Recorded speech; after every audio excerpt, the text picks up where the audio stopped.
नमस्कार, आदाब, प्रणाम, सत श्री अकाल। मेरा नाम है आलोक और अब आप देख रहे हैं मेरे चैनल को जिसका नाम है आपकी बात आलोक के साथ। आज कुछ अपडेट केस का लेकर आया हूं और TRE-1 जो कि हमने पहले भी वीडियो में बताया था कि TRE-1 पर जो है केसों की बौछार है और इस पर इतने केस लगे हुए हैं कि इस TRE-1 का पता ही नहीं चलता कि कब क्या हो जाएगा। और जो अब एक नया केस इस पे लदा जा चुका है उसके बारे में आपको जानकारी देते हैं। वैसे कई केस हैं, सब पर डिटेल से बात करेंगे, लेकिन आज शुरुआत जो होगा वो सबसे पहले 9574 के साथ होगा और इसके बाद और 4 केस हैं और 4 प्रमुख केस है, उस पर भी बात करेंगे। लेकिन शुरुआत जो है 9574 से करते हैं। तो 9574 जो है पटना से केस की शुरुआत हुई इसकी, और ये अरुण कुमार की याचिका है और अरुण कुमार जी ने इसे फिर से सुप्रीम कोर्ट दाखिल किया है। अरुण कुमार जी ने फिर से इसे सुप्रीम कोर्ट दाखिल किया है और बिहार सरकार को फिर से एक बार चैलेंज कर दिया है कि राज्य पात्रता परीक्षा आपको लेनी पड़ेगी। और यही नहीं, राज्य पात्रता परीक्षा तो ठीक है, लेकिन यही नहीं, राज्य पात्रता परीक्षा के अलावा उन्होंने पूरी बहाली को ही चैलेंज कर दिया है क्योंकि आपने बीटेट नहीं लिया है। आपने बीटेट नहीं लिया है। अब नहीं लिया है तो कुछ लोग कहते हैं कि ये राज्य सरकार का अधिकार है कि वो किस माध्यम से एग्जाम लेती है और उनके पास ये अधिकार है कि वो सीटेट के माध्यम से बहाली कर सकती है।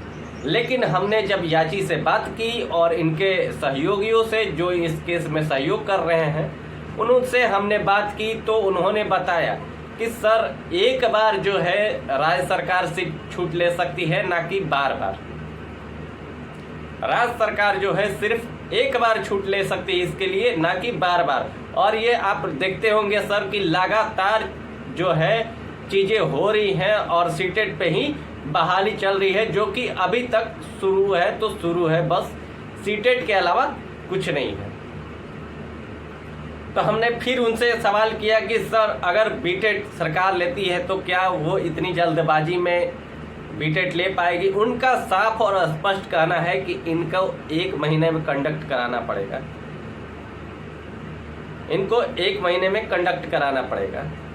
ये तो हुई मोटी मोटी बातें, लेकिन अब चलिए थोड़ा विस्तार से बात करते हैं और समझते केस को है।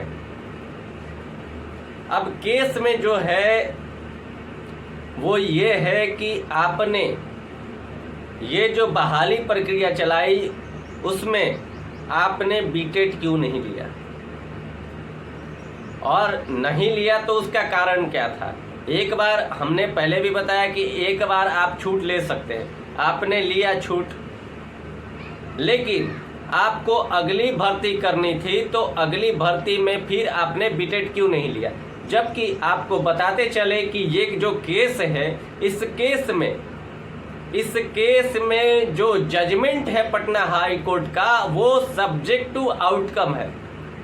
और सब्जेक्ट टू आउटकम का मतलब है कि आपने अपना जो घर था वो बना लिया है और अगर कोई वहाँ पे 4 महीने से रह रहा है, यानी आपने जो घर बनाया है और उस घर में 4 महीने से कोई रह रहा है और आप आते हैं तो उसे खाली करने का आदेश देंगे तो उसे खाली करना पड़ेगा। और सब्जेक्ट टू आउटकम भी यही है कि आपको वो जगह खाली करना पड़ेगा। तो यानी कि कहीं ना कहीं TRE-1 पूरी तरीके से फंसता हुआ नजर आ रहा है। ये सिर्फ एक केस जो है 9574 का है और इसमें टॉप मोस्ट वकील उतारे जा रहे हैं और इस केस को मनन मिश्रा, मुकुल रोहतगी और इनके साथ साथ कुछ टॉप वकील और उतरेंगे, कपिल सिब्बल, मीनाक्षी अरोड़ा, ये सारे दिग्गज इस केस में आपको देखने को मिलेंगे। और ये भर्ती प्रक्रिया कहाँ जाएगी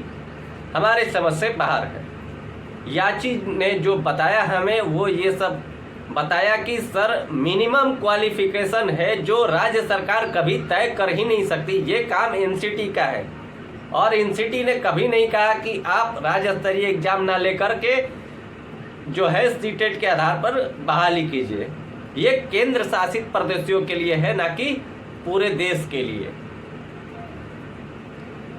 सवाल ये भी उठेगा कि फिर यूपी में क्यों नहीं कराया जाता है। तो यूपी के लोग अभी तक इस चीज़ को चैलेंज नहीं किए गए हैं, और यूपी के लोग जैसे ही इस चीज़ को चैलेंज करेंगे तो वहाँ भी यूपी टेट कराना पड़ेगा।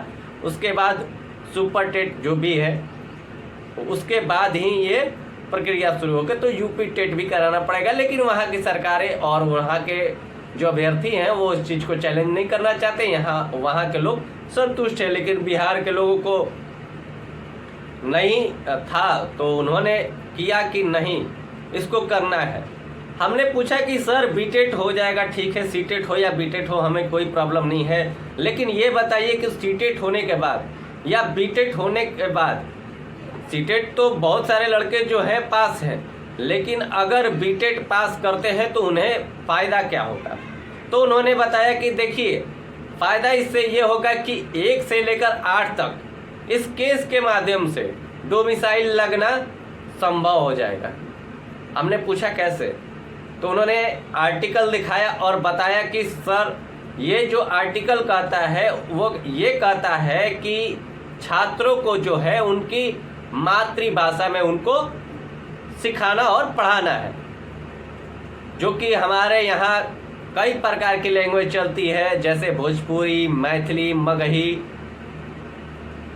तो इन सब स्तर के जो बच्चे हैं, वहाँ के बच्चे हैं, उनको इस तरह की भाषा में शिक्षा नहीं मिल पाती, क्योंकि सीटेट के आधार पर वैसे भाषी भी आ जाते हैं जो दूसरे प्रदेश के हैं, और ये अब दूसरे प्रदेश के लोग नहीं आ पाएंगे, क्योंकि यहाँ पे डोमिसाइल लग जाएगा बीटेट के कारण। क्योंकि यहाँ किसी को भोजपुरी समझ में नहीं आता, किसी को मगही समझ में नहीं आता, किसी को मैथिली समझ में नहीं आएगा, तो यहाँ डोमिसाइल लगना संभव हो जाएगा। हाँ, कुछ सीटें 5% जो है अदर राज्यों को दिया जाएगा, जो कि शहरी क्षेत्र में इन्हें दिया जाएगा। और फिर इतना कहने के बाद उन्होंने कहा कि सर ये जो भर्ती है पूरी तरीके से रद्द होगी और नई बहाली जल्द ही आपको बीटेट के माध्यम से देखने को मिलेगी। तो ये था पूरे केस का जानकारी, और इसके बाद अगला वीडियो जो होगा वो मेरा 661 पे होगा। ठीक सुना आपने, 661 पे होगा, और 661 पटना हाई कोर्ट में लगा है, याद रखिएगा। 661 पटना हाई कोर्ट में लगा हुआ है, याद रखिएगा। और इस पर क्या बातें हुई, क्या बात होती है, इसके बारे में भी ज़रूर चर्चा करेंगे। मिलते हैं अगले वीडियो में, तब तक के लिए दीजिए इजाज़त। आदाब, प्रणाम, सत श्री अकाल, नमस्कार।